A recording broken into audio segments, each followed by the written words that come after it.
Nathan Cole sat at his kitchen table, the kind that had seen more overdue bills than family dinners. This morning wasn't shaping up to be any better. The weak morning light filtered through the dusty blinds, casting long, jagged shadows over the pile of paperwork in front of him. Bills, legal notices, financial reports. At 44 years old, Nathan was supposed to be at the top, one of those men who commanded respect the moment they walked into a room. But life didn't care about titles, bank accounts, or how many late nights you worked. It had a cruel way of reminding you where you came from. For Nathan, that place was East Detroit, the kind of neighborhood where you either learned to fight or got swallowed whole. His father, a factory worker, spent his life bent over assembly lines until the day he got fired for demanding better conditions. "You have to be 10 times better than them," his father had said, and Nathan had been.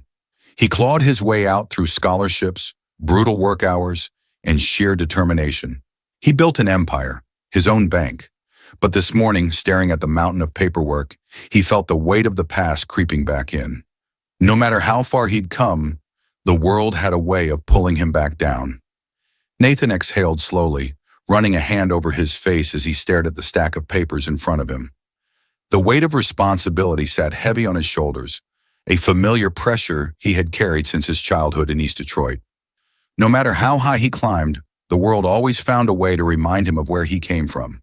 But today wasn't about dwelling on the past, it was about action. He had a habit, one that kept him grounded. Every few months he would go undercover.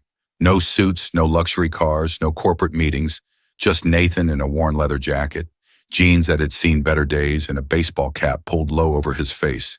It was his way of seeing the world the way most people did, unfiltered and unvarnished. And today he had a target in mind, one of his own bank branches, a downtown location with a growing list of customer complaints. Long wait times, dismissive staff, even whispers of discrimination. Nathan couldn't ignore it. Grabbing his keys and wallet, he stepped outside, the morning air crisp against his skin. He knew what to expect. Indifference at best, hostility at worst. People like him, men who had started at the bottom and fought their way up, never forgot what it felt like to be dismissed, overlooked, treated like they didn't belong. And if what he suspected was true, if his customers were being denied fair service because of who they were or where they came from, then today wasn't just about an undercover visit. It was about justice. As he got into his car and headed toward the bank, a familiar fire burned in his chest. Let's see what they do when they think I'm just another nobody, he thought. The bank looked pristine from the outside.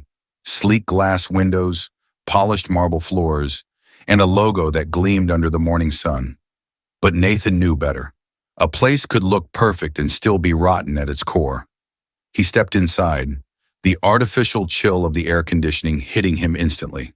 The room was quiet, almost too quiet, with a few scattered customers waiting in line or filling out forms. The staff, mostly young and well-dressed, barely spared him a glance. That was fine. He wasn't here for their attention, at least not yet. Nathan made his way to the counter, keeping his expression neutral. The teller, a man in his mid-30s with a name tag that read Greg, looked up, gave him a once-over, and immediately dismissed him. Nathan could see it in his eyes, the way Greg's posture shifted, the way his lips curled just slightly. He'd seen it 1,000 times before. "Can I help you?" Greg asked, his tone flat, uninterested. "Yeah," Nathan said, pulling out his bank card. "I'd like to withdraw $5,000 from my account." Greg barely concealed his smirk. "Do you have ID?" Nathan handed it over, watching as Greg took it with exaggerated slowness. The man typed in the account number, his fingers dragging across the keyboard like he had all the time in the world. A moment later, his expression changed, just a flicker of hesitation, quickly masked by a smug smile. "Yeah, we can't do that," Greg said, sliding the card back. Nathan raised an eyebrow. "Excuse me?" "We don't keep that kind of cash on hand," Greg shrugged. "And even if we did, you'd need additional verification. You understand?"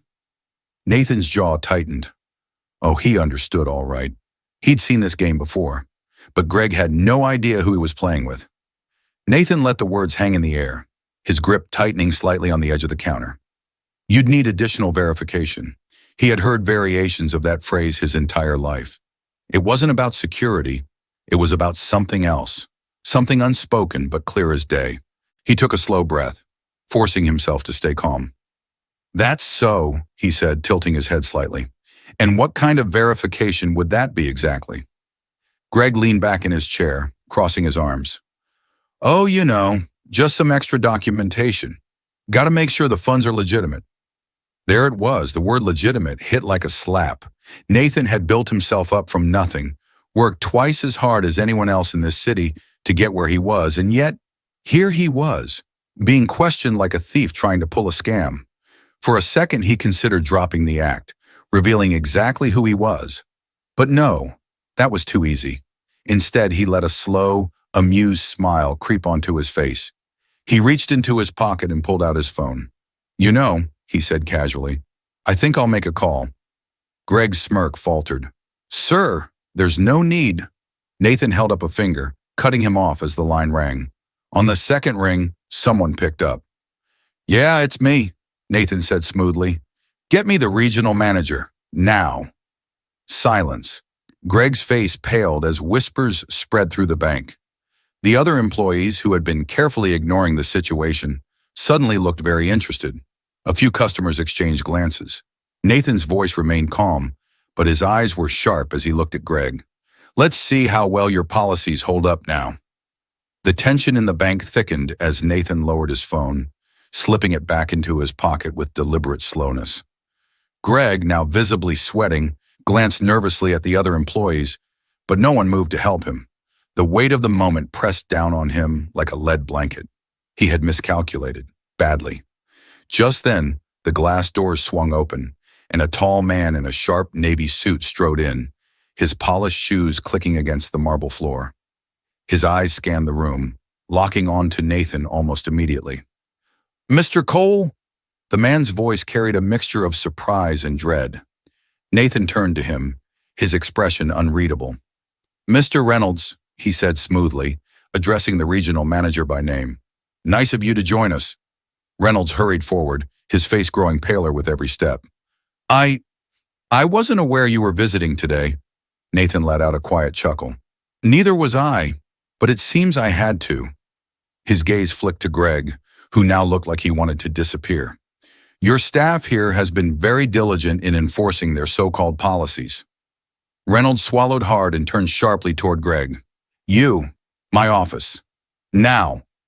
Greg stammered, his arrogance evaporating. "But sir, I said now."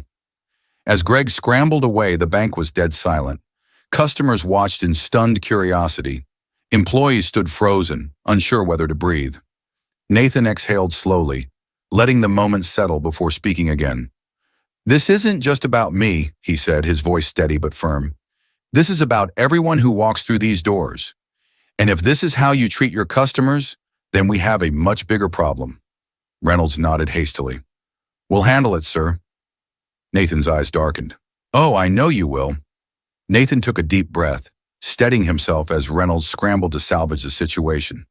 The entire bank was watching, the weight of their silent expectations pressing down like a storm about to break. Greg had disappeared into the back, but his actions wouldn't be forgotten. Not today, not ever. Reynolds straightened his tie, his voice a little too eager. "Mr. Cole, I assure you, will conduct a full review of this branch. This kind of behavior," Nathan cut in, his tone sharp, "isn't an isolated incident. I've been hearing complaints for months, but now I've seen it firsthand." He turned to the crowd, scanning the faces of customers who had likely endured the same treatment in silence. "If anyone here has ever been mistreated, now's the time to speak." A hesitant murmur spread through the crowd. Then an older woman near the front raised her hand. "They've done this before," she said, her voice shaking. "To me. To others." Nathan nodded. That was all the confirmation he needed. "Then it ends today." Reynolds swallowed hard. What do you want us to do?" Nathan met his gaze, his voice like steel. "Start fixing what's broken. Now."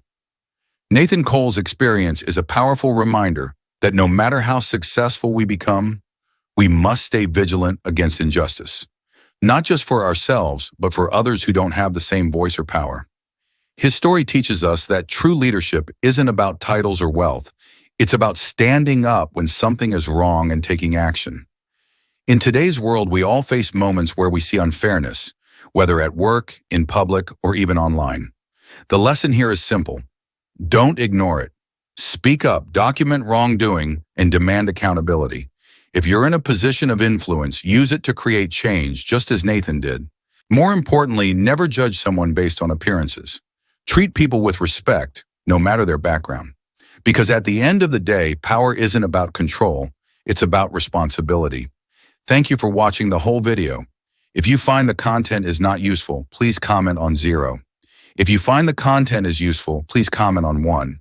Please like the video and subscribe to the channel to support us. See you in the next video.